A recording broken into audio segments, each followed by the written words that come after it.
Tātad pašreizējā brīdī ir kaut kādas grūtības, ir kaut kādas nesaskaņas ar tuviem cilvēkiem, vai tāda enerģija, kas liecina par to, kad ir sava veida zaudējumi. Es neteiktu, ka uzreiz finansiāli, varbūt kādam no jums ir ar veselību tāda pagrūtāk šajā brīdī, bet monētu piecinieks runā par to, ka var arī būt, ka tev šīs grūtības pašam liekas, ka tā ir. Liekas, ka man tagad piemeklē tikai kaut kāds nelaimes, nesaprotu, kas notiek.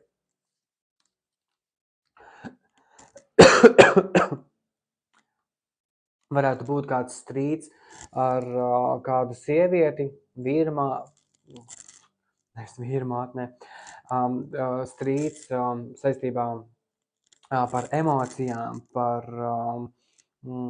teiksim tā, varbūt kādam no jums beidzot pietika spēks stāties pretī šai cīņai saistībā ar savām emocijām, izteikties, kā mēs patiesībā jūtamies. Un, varbūt nācās pieņemt striktus lēmumus un atstāt kādu cilvēku situācijas vai lietas aiz muguras, kuras, teiksim tā, nenes nekādu labumu un vienkārši rada izpratni par to, ka ir jāvirzās tālāk uz priekšu, ka mēs nevaram palikt vairs šeit, ka viss ir slikti, mēs, paļaujamies uz kaut kādām konkrētām lietām, mēs beigās saprotam to, ka mēs nevaram vienoties, mēs nevaram izlemt, mēs nevaram atrast kopīgu vienotu kopsaucēju, un tad līdz ar to tad mēs esam, teiksim tā, varbūt ievainoti vai arī balstamies uz mūsu emocijām. Mūsu emocijas mums saka, ka jātaisa ir strīds, mēs ejam un cīnāmies. Viss, emocijas man tagad ir sakāpinātas, es paļaujos uz viņām, un tagad, saku, viss. Čalīt, beigas ir, mēs tā vairs nevaram turpināt, man ir aprincis, nekas nemainās, viss ir slikti, naudas mums trūkst, tu saki, ka tu atradīsi darbu, bet tu darbu nemeklē, mēs nevaram tā vairs turpināt, mums ir jādodās tālāk uz priekšu. Un tavs izaicinājums, varbūt kāds tiešām no jums, kādam tas ir saistīts ar darbu, un līdz ar to tad jūs izaicinājums ir saskatīt, kāds ir šis mērķis, kas ir tas, ko jūs tad gribat jūsu dzīvē, teiksim tā, sasniegt, gadam noslēdzoties vai vienkārši ejot uz priekšu. Jo varbūt pašreizajā situācijā jūs no kaut kā atsakaties, bet jūsu izaicinājums ir saprast to, ka jebkura lieta, kas nenotiek tā, ka jūs plānojat, jūs var aizvest pie kaut kā vēl labākā. Un, ja šajā brīdī tu ej prom no darba, no dzīves vietas vai atstāj kaut ko, tavs izaicinājums ir tiekties un saņemt kaut ko pavisam citu. Jo visums nav mazais bērns. Viss notiek tā, kā tam ir jānotiek. Un kaut kas nāk iekšā, protams, ar kaut kādām sāpēm, ar kaut kādām grūtībām, mēs ejam cauri, lai mēs dabūtu un saņemtu kaut ko pavisam labāku. Un tagad varbūt mēs esam nošļukuši un mums trūks pārliecības un mēs redzam visus sliktās krāsās. Īstenībā tās sliktās krāsas ir vienkārši mūsu reakcija uz šī brīža pašreizējo situāciju, piemēram, Pagātne, kas izpēdo nākotni, tad monētu karalis ir stabilitāte, monētu karalis ir drošība. Pagaidām šeit visas kārtas ir tikai naudas kārtas, kas liecina par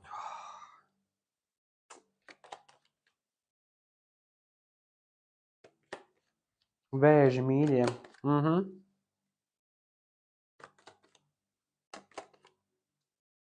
Wow.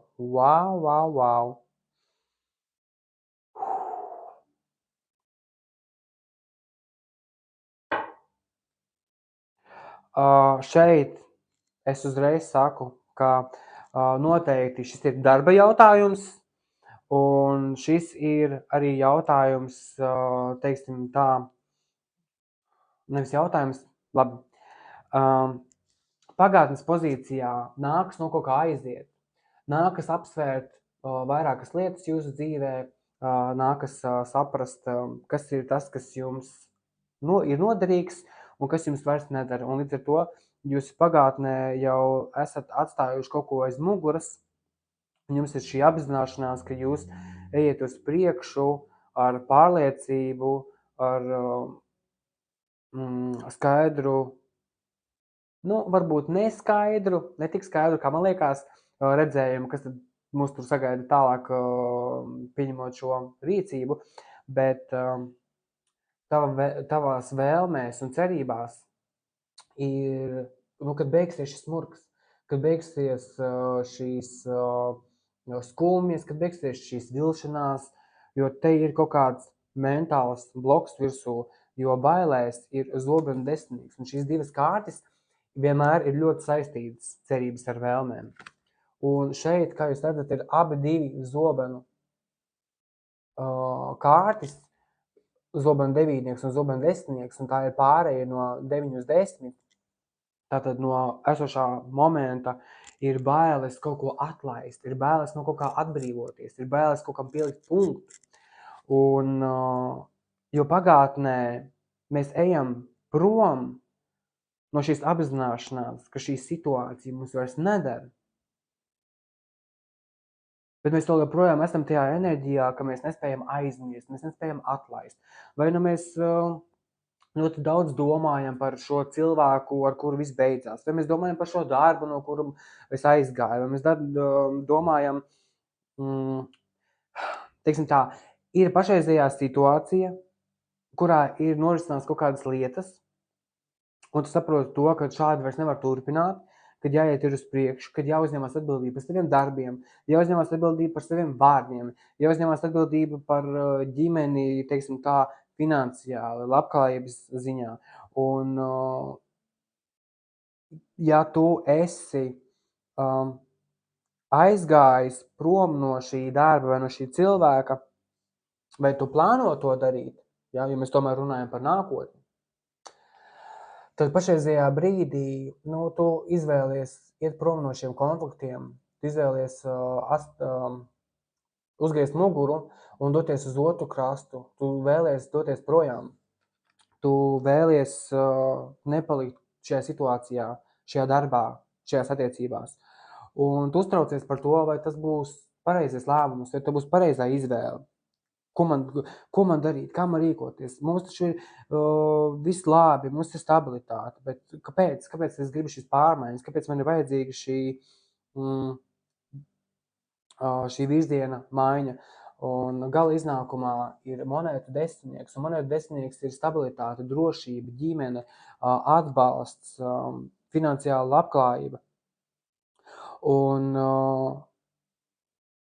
jā, kādam tiešām ir grūtības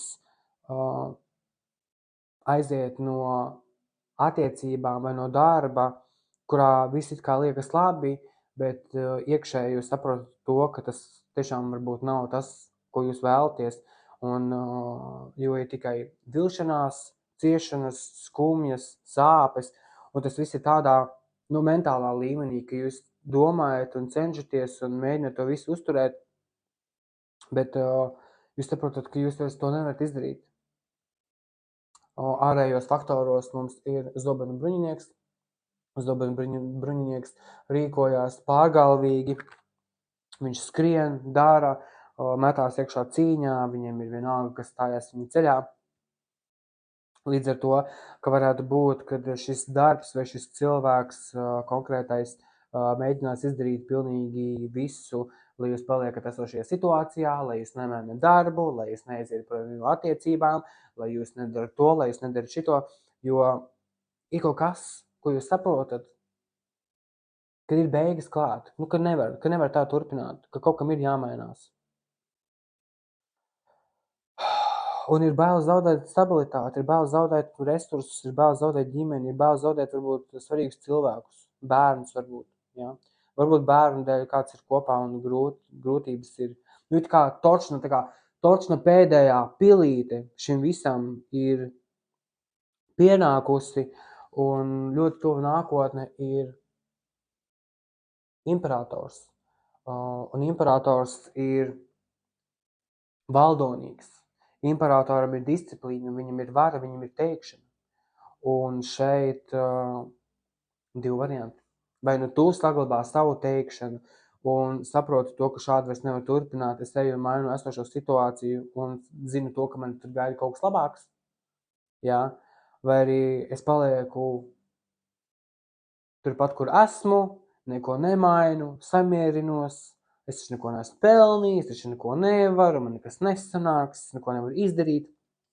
Var izdarīt. Vai nu tu jau to dari, vai darīsi, bet es teiktu to, ka otrā krastā tevi gaida iespējas, tevi gaida daudz labāki varianti, un tavs izaicinājums ir ieraudzīt, ka tev visums piedāvā šo iespēju, ka visums tev dod variantu mainīt sev esošo situāciju un pāriet citā līmenī, lai atbrīvotu sevi no šī mentālā stresa, no šīm domām, kuras visu laiku tevi uztrauc. Un jā, nāksies cīnīties par savām emocijām, nāksies pastāvēt par savu viedokli un klausīties savā sirdī. Jā, tas viss nāk strauji iekšā, jāpieņem ir lēmumi un visām lietām, kas sāp un dara raizes, ir jāpieliek punkts. Lēnā garā, bet jo šī situācija, ko kāda varētu būt, ka valkās jau kādu laiku, notiek ilgi, jā, un tad decembris varbūt ir īstais mēnesis, kad beidzot piesēsties pie galda un izrunāt visus sasāpējušos jautājumus gan ar partneri, gan ar darba jautājumiem, jo šeit es kaut kā jūtu, kad ir kaut kādas attiecības, kurās ir iestājies kaut kāds augstums, vēsums, strīdi, kašķi. Esam kopā tikai tāpēc, ka mums ir jau droša stabilitāte, mums jau ir ģimene, rīkoties, darīt kaut ko, mainīt, vai mums ir vēlēšanās,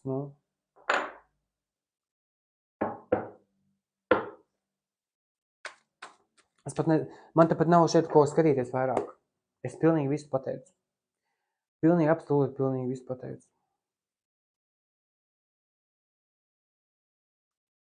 Vēlēšanās atbrīvot sevi no grūtībām, bailes zaudēt stabilitāti un drošības sajūtu, grūti paļauties, nespējam saredzēt iespējas, nespējam saprast to, ka mūs gaida labākas iespējas un varianti. Mums ir jāņem vāra un kontrola savās rokās, jāiet, jādodas uz priekšu, jāņem rīcība savās rokās, jāpasaka, lai arī cik grūti tie vārdi būtu, lai cik grūti viņus ir izteikt, varbūt viņi ir ļoti sāpīgi, ja? Bet virzīšanās uz priekšu, lai iegūtu savu gala mieru un šo atkal savu veidu stabilitāti. Varbūt katru no jums vienkārši ir jāizrunājās un jāpieliek punkts kaut kādām lietām, kuras varbūt vai nu jūs neapmierina.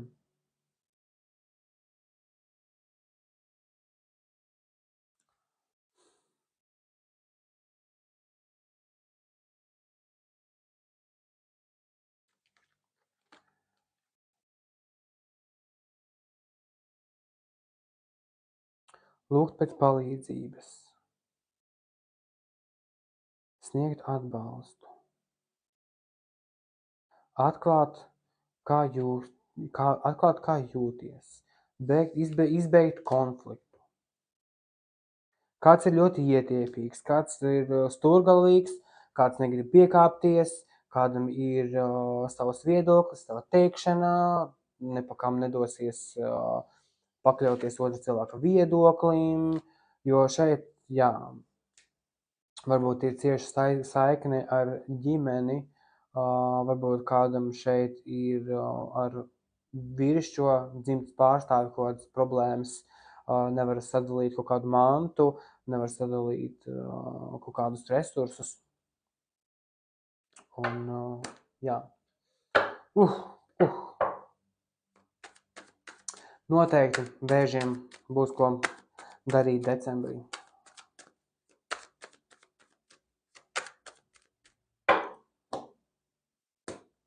Paldies, lai tev brīnišķīgs un transformējošs decembra mēnesis, lai izdodās visu stāvu pa plauktiņiem un lai tev veicās.